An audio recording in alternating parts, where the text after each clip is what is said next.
God-woken. Dallas told me about you.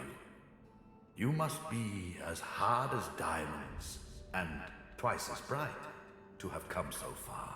Your divine welcomes you. The divine you thought dead lords over the chamber from a granite throne. He moves to speak, but it's Vrederman's voice that next pierces the air. What a twist. Lucian frowns at Vrederman, then bestows a benevolent smile upon you. All that you know of him flashes across the panorama of your mind. I underestimated you, Godwoken. You have proven to be a formidable foe. You have my respect. Respect? Indeed. Lucian's gaze rests upon you and goes through you.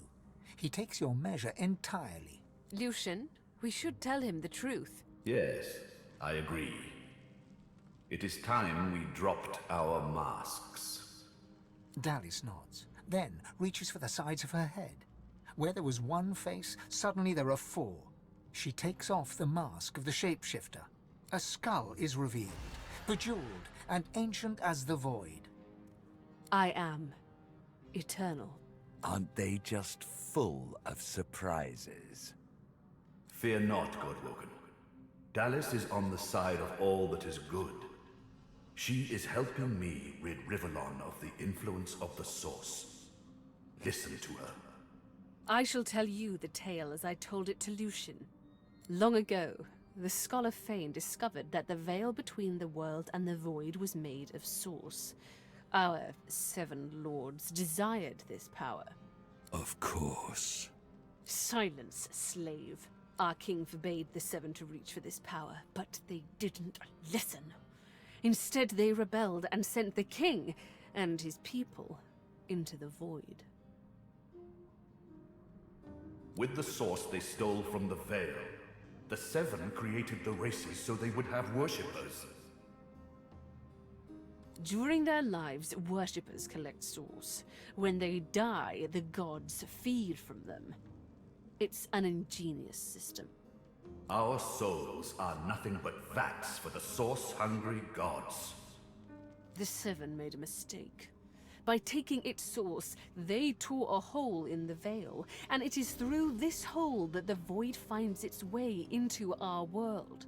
The 7's lust for power let in the void. Our goal is to close the hole they created, to restore the Source to the veil. When we are done, there shall be no more Source in the world. Rivellon will be finally free from the gods that enslaved them. He hesitates, then he swallows his pride. Here is the truth. I have killed thousands, perhaps millions, for the greater good. But I made a mistake. It was my use of Death Fog that opened the door to the God King.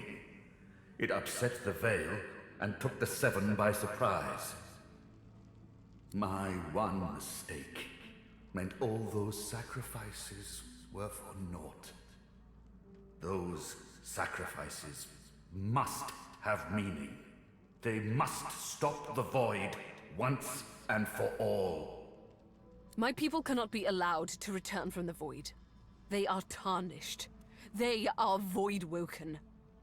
They can only bring chaos and death and... There is more, but she hesitates to share it. Then she decides that she must. I was a child when the God King tore my family apart. I was purged of Source and left to rot in a putrid tomb. A child. It was hell. A hell I suffered for the sins of my father. He was the one that betrayed the God King. He was the one that told the 7 the secrets of the veil. The cruel joke of it all is that the same tomb that housed my tortured body is what sheltered me from the void. Few Eternals escaped that fate. Myself, my mother, and Fane. Yes, Fane is my father. What? No. It can't be. Everything Dallas did. It was all you. Child. Everything I did to fix your mistake. Our people. every purged sorcerer, every dead magister, all those weeping families. They're on your head, Father. But now I have revenge. Revenge on the Seven and the God King. Revenge for what they took from me. My life. My people. My mother! The hammer's voice falters and her coolness vanishes. Every crack and rasp betrays her grief. But her next words burn not with sadness, but anger. Did you even look for me? Did you even look for her? Dallis, control yourself. Our purpose transcends your personal wounds. Yes. You are right. Dallas's reasons weren't mine to question. All that ever mattered to me was peace. Peace for Rivellon. Peace for me, whatever the means. And now, we are on the precipice. She sacrificed herself for the betterment of Rivellon. She didn't do it willingly, mind you. Curiosity led her to the tomb. My hunger for source took care of the rest. I presume her bones remain there. And then I took her place. Face rippers are such marvels, aren't they? It didn't take long to realize that Lucian was the key to my vengeance, and I was the key to the salvation of Rivellon. While Dallis sought the Aetheran, I started draining the gods of their source. Slurp, slurp, slurp. One more word from you, and I shall use the leash. I had to hide from the gods. So I had the walls of this crypt equipped with tenebrium and protections put in place. It worked. Everyone, even the gods, thought me dead. As divine, I was created, empowered to stop the void. I was the avatar of the Seven, their strength and their weakness. My bond to them allowed me to drain them of their source. Maggot. I am no slave. With a flick of her wrist, Dallis sends a jolt through Braccus's body. He writhes in pain. Don't worry, he's well under control. He has made a fine servant. Isn't that right? Ingrate. I used him to find the Aetheran. When we're done, I'll release him from his duty and free him from his pain. Until then... Dallis punctuates her statement with another wrist flip. Braccus shudders, but his lips remain curled in a self-satisfied grimace. Yes, in a sense. When the death fog was unleashed, many elves died. With fewer elves to worship him, Teosendilius weakened. This gave the God King his first real foothold back in the world. To strengthen himself, he sent his voidwoken, the remnants of my people, to hunt down the sorcerers seeking to reclaim their source. The voidwoken. Disgusting things. They ravaged the land they touched and infected the air they breathed. They were also an incredible stroke of luck. You see, blaming the sorcerers for voidwoken made them easier to capture. The Aetheran now contains almost all of the source the Seven stole. Soon, we will be able to heal the Veil. The void shall be banished, and I, Lucian the Divine, shall return from the dead. A false divine, of course. I shall have no power. But the world will not know this. I shall demand peace, and we shall have it. The plan is almost complete. We have made so many sacrifices, Godwoken. All of us. Of ourselves and those we love. One last sacrifice is required. For the future of Rivellon, you must surrender your source. Decide. Be the true hero and give up your source, or be forced to submit. Like a coward. Like a slave. There is no other way. The source of the world is required to close the veil. All of the source. We only lack yours. As I say, one last sacrifice is required. Yours. We already had more than enough Godwoken. Another sacrifice I was forced to make. Those beautiful people. I was as kind as I could be. I promise you that. Good. You understand. The world shall not know this. I shall return from the grave, a divine without power, yet all who desire power shall fear me. I shall carry the secret of my lack of divinity. Peace shall reign. Then let us proceed. Show some responsibility, Father! Surrender your source! Sealing the veil will lock our people away forever. They will never be free of the void. Though if they return, what becomes of this world? Fane turns to you. In all the time that you've traveled together, you've never seen him like this. He's trembling with emotion.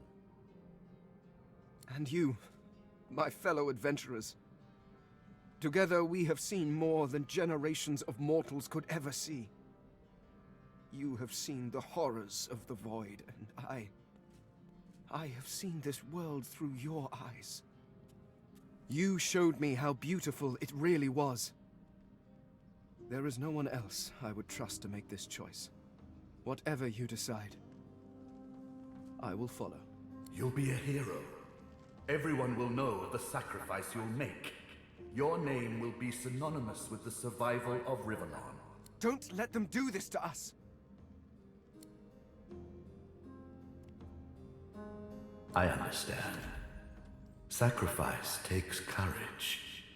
But I shall help you. Though it pains me, your sacrifice shall be made for you. Dallas. I'm sorry. You've come such a long way, but there is too much at stake. This is the end.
am Braccus Rex. I am the Source King. You shall not seal the veil, and I shall not be struck down. I call on the God King. Come, claim what is yours. How? What? You are unleashed! Vrederman cackles in delight at this turn of events. His unbridled glee slithers into and around your pockmarked bones. You left the leashing wand next to me, you stupid maggot. So accustomed had you become to me pretending to be your slave. Kill him! Do shut up, you tedious buffoon. And don't look so surprised. As if I would allow that bone-bag Dallas to enslave me. This is not the time for talk. Kill him, now! Too late, you moldering, blight-stained pigs. Grant me power, my ally. God King, I call on you. You would interrupt Braccus Rex? You would interrupt the Source King? You shall redefine suffering.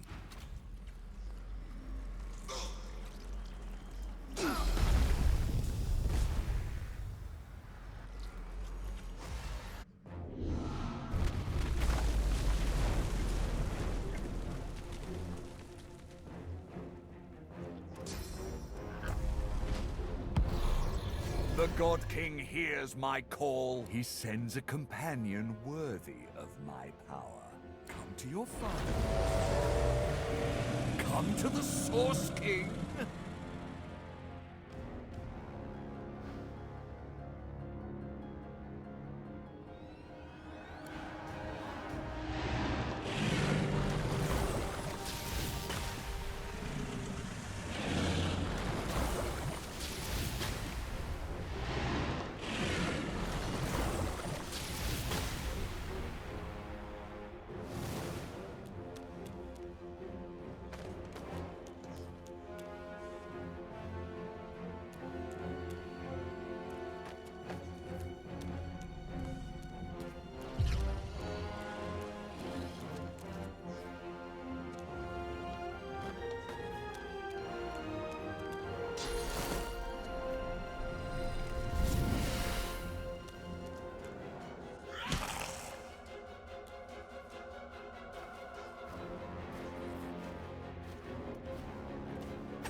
but the weight of his own pain leaves him to gravity's mercy. My time is done. But your source burns so bright I'm all but blinded by it. Be wise and true, Godwoken. I am no hero, but wisdom and truth. These are values I always believed in. Dallis groans in pain. I have failed. The future of all that is rests on your shoulders. Well then, this is, as they say, it.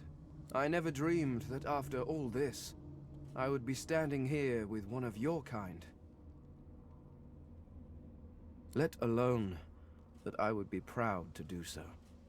I cannot imagine someone I would trust more with divinity, including myself. Fane lays a bony hand on your shoulder, squeezing gently. Do you know, I believe you will. You think back on your journey here, on all that you have seen and done. You think of the Magisters, and the sorcerers they hunted, and of the good and the evil on both sides.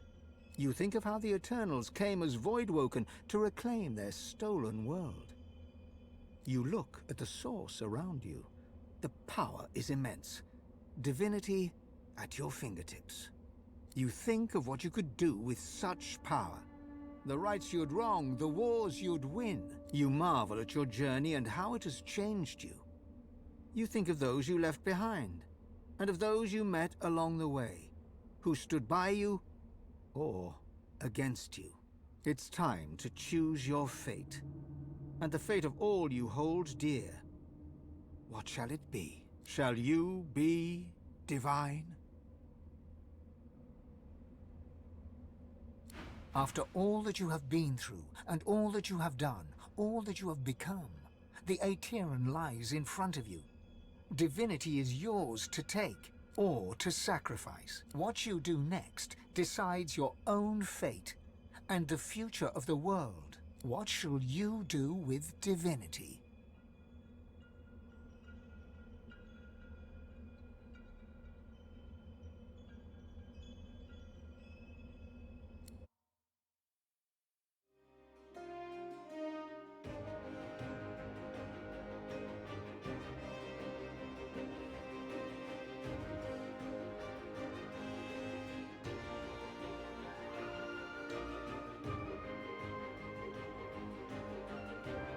And so it ended.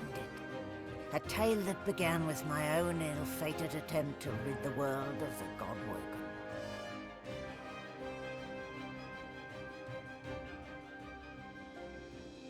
Dallis the Hammer, the secret Eternal, purged the Godwoken and used the Source to close the veil to the void. The world was saved. Statues in memory of the Godwoken who sacrificed their Source were erected all across Rivellon. They would never be forgotten. The half-demon Malady took pity on the soulless, Godwoken silent monks and brought them to the Hall of Echoes. There, from the scraps of their souls that remained, she restored them to life. Sorcerers no more, they lived out the rest of their lives, freed of the burden of being the Godwoken, freed from the weight of the world. As for me, I was already free, and so were the others. The Godwoken sacrifice severed the bond between the Sworn and the God King. To atone for my sins, I spent the rest of my days taking care of the sick and elderly, telling the story of the Godwoken, that the world may never forget the greatest heroes Rivellon had ever known.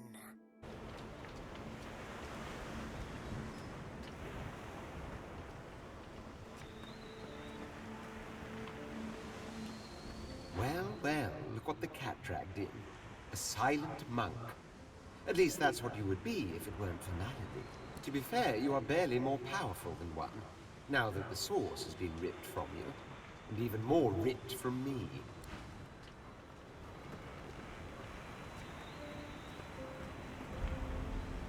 Malady stands tall and proud, sunlight sparkling off her mask. From here she looks almost angelic. Ah, there you are. More than a silent monstrosity, less than a god. In the end, I'm not totally convinced it was worth my while to restore your consciousness, seeing what you've done with it so far. Where did I go wrong? Ugh. I'd been counting on sacrificing my health and happiness for a future god, you know, not a silent monk in waiting. Never mind. I'll find another way. I always do. She fingers the mask, covering her face. For a moment, it seems as though she's about to remove it, but instead, she places a hand on your shoulder. We've come a long way together. I did my best by you all the way. Sacrificed much. And I'd have given even more to see you fulfill your destiny. She looks you up and down. I guess this will have to do. Take a moment, why don't you? Relax. Enjoy. I certainly plan to do the same. The same way I do everything, of course. Demonic guile. Oh, I don't know. Around and about. Treat myself to some mead, a lover or 300. I'd say we've earned it. Perhaps our paths will cross again. Perhaps not. Until we find out.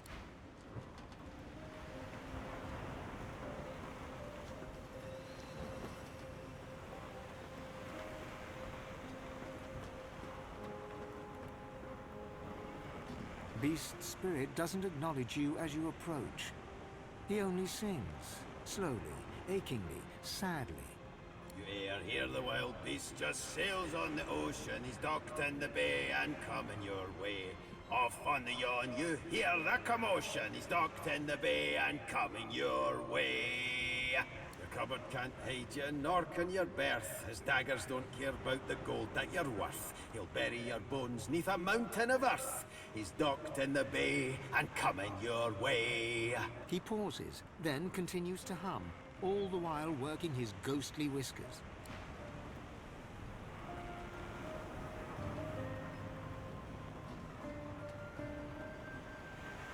The flaming hatchling bounces and cheeps out of sheer excitement. It takes you a moment to realize the egg you've been carrying has hatched at long last. The chick trills contentedly and flaps its tiny feathers in recognition of its proud parent. It seems you've got a new mouth to feed. Are you okay? You don't look okay. No more swords, no more powers. Don't worry, darling. I know you have plenty of other qualities. Reform my ways. How adorable. No, I'm afraid I cannot escape who I am and what I've done. Her eyes flick down to your mouth. She smiles coyly, then slinks forward to kiss you. Her mouth meets yours and devours you with predatory abandon. Somewhere in the recesses of your mind, you think you hear her voice sigh, "mine." But then the kiss ends. Something to remember me by, darling. Who knows? A nice cottage someplace quiet for Mahalia and I. A roaring fire and a feather bed. Maybe. Maybe. But a girl needs some fun, doesn't she?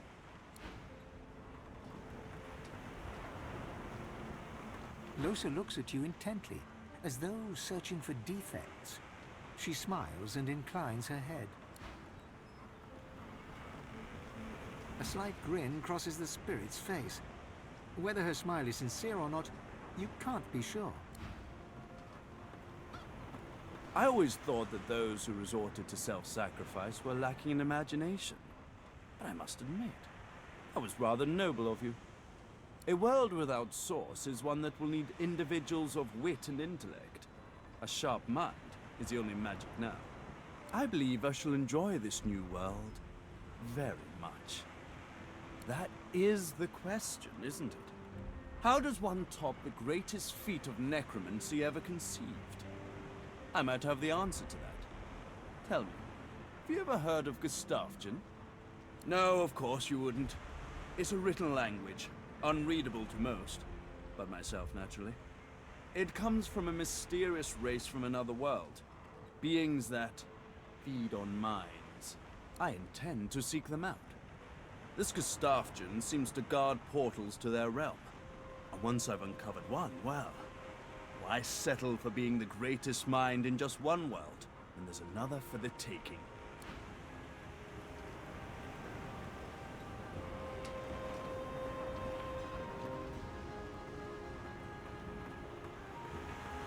Fane is reading a volume of Cranley Hubert's famous encyclopedia. He leafs through it slowly, muttering to himself. I see. Intriguing. He glances up at you. Big, empty eye sockets taking in every detail. Well, there you are. Another fine specimen of your kind. A little leaner than when we first met. And a little less divine than you'd hoped, I imagine. Good heavens, do they? Not too regularly, I hope. Fane looks back down to the book, a bony finger running across the embossed leather cover. It could have been different, you know? I could have saved them. I could have found a way. I could have done more. So, perhaps could they? Had they decided to live in peace with the mortals of Rivellon, maybe we could have saved them. But they made their choices. And I made mine. No. I imagine you can't. I imagine no one can. But the cards were dealt, and my people got snake eyes. Or something. I never took the time to learn how the average Rivellonian entertained themselves. Then again, you are no average Rivellonian. Not after this. So, what do you think you'll do, now that we live in a source-free world?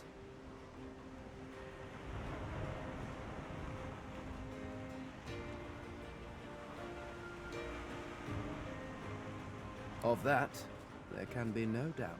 I'm sure the bards will sing of your heroics for generations. The skeleton hefts Hubert's dog-eared encyclopedia, its weight heavy in his hands. I've been rereading this book, looking over your history once again, poring over every detail with a new perspective, and do you know what? It's shit. Fane tosses the book over his shoulder. It flutters in the air as it sails over the ship's railing and disappears with a faint splash. If you have spent your life staring at a thing, you can write about it with knowledge. You can write about it with love. But it is almost impossible to write about it with wonder. You creatures have spent your lives trudging about this world, and you've grown blind to its miracles. Simply that to see the true beauty of a thing, sometimes you have to look at it as an outsider. As someone with fresh eyes, if you will. Take otters, for example. Energetic, waterproof cats, utterly beautiful creatures. Or octopuses. Did you know they're secretly octopuses? Octopi? Octopods. I shall have to look that up. Regardless, the world is filled with absolutely incredible sights. And who better to catalogue them with the awe they deserve than someone seeing them for the first time? Do you know, there is the idea that nothing is ever truly created or destroyed. I suppose we are all Source, just in different forms. You being the cruder, less jewel-encrusted form, naturally. But my people were Source too, although we didn't know it at the time. And our Source helped create you. In a way, I was walking alongside the best version of them the entire time. In you, I found a home better than the one I was pining for. Thank you, Godwoken. It gives me almost as much pleasure to speak to you as it does to be whole again. I will always be an ally to those that carry Source, to those whose blood is of the heroes of old, and so, as always, I am at the ready. You look out to the endless beyond. The sun's light plays upon the waves, just as it always did. The sails flutter in the wind, just as they always will. And yet, something is different. You are different. And with a start, you realize where you must go next. You speak the command to the Lady Vengeance, and another chapter begins. At last, the world was at peace. the ancient lizard empire opened its gates. The houses disbanded, and the empire adopted a pluralist quasi-democracy. Anyone could vote for whoever they pleased, as long as the House of Shadows approved.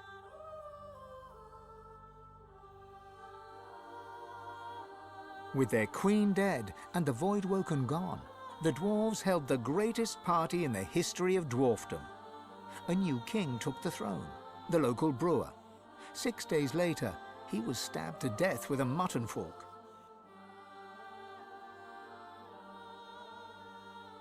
Lucian made amends to the elves. He gave them lands and vast riches from the coffers of the old divine order. But the elves never forgave him. They would not trust humans again.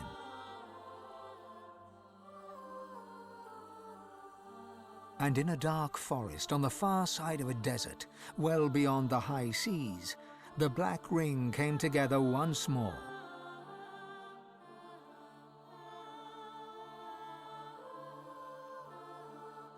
The island of Fort Joy, the old redoubt of the Source King Braccus Rex, was turned over to the people of Driftwood to use as they wished. They turned it into a holiday resort. Reaper's Coast prospered.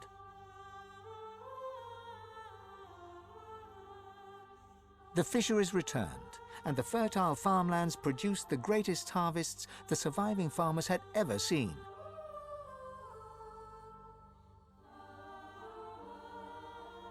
Blood Moon Island became particularly fecund, its soil producing the greatest crops.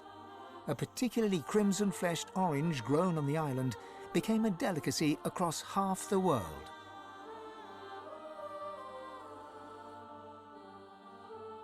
The Black Pit took fire. The oil there burns still.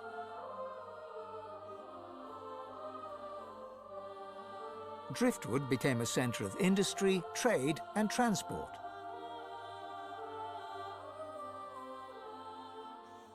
Lagan left his over-demanding wife and began a relationship with a local bard. In the spirit of loving generosity, he returned the ring to his now ex-wife. In a fit of rage, she threw it into the sea.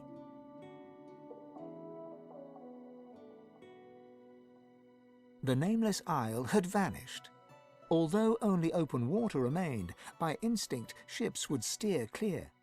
None of the captains could articulate why. Young Han went into the theatre and became one of the realm's most popular actors. Almira and Mihaly settled down on the farm. The locals liked and respected Almira. She never wanted for help, and deals always fell to her favor. She presumed she had them in thrall. The truth was, they just liked her.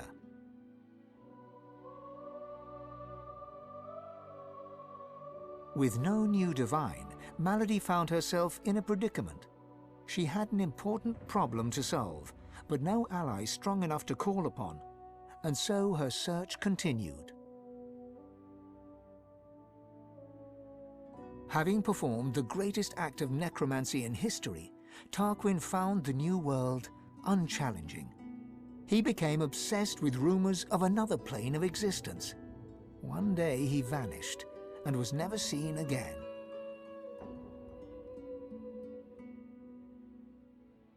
Ahu the Wizard became one of Lucian's most trusted advisors once more. He always knew that something had changed in the divine. He never discovered what that was, or, if he did, he never said a word.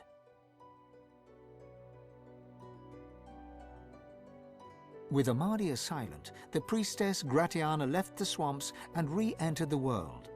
She founded an abbey in the Dragonspine Mountains, offering the last of the undead shelter from fortune hunters, novelty seekers, and ghouls.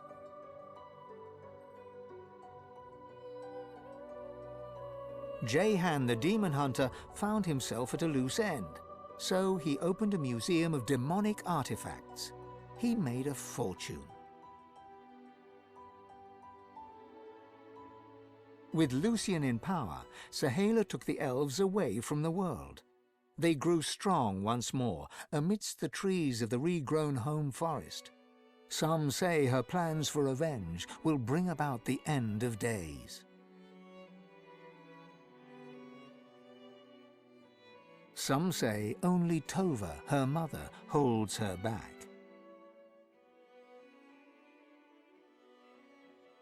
Lucian returned as divine, united the races, and became Lord Emperor of all Rivellon. Only Dallis knew that he was entirely powerless. Dallis and you. The Eternal, now known as Dallis, was a secret advisor to Lucian and to his successors. For eons she would walk in the world, and would outlive the peoples and all, and wander alone amongst the dying stars.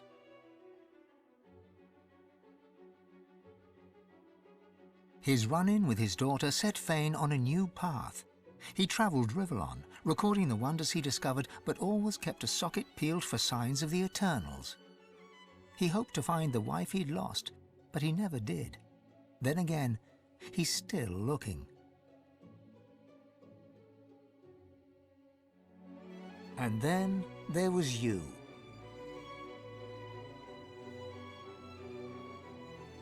You returned to the world as one more elf among many.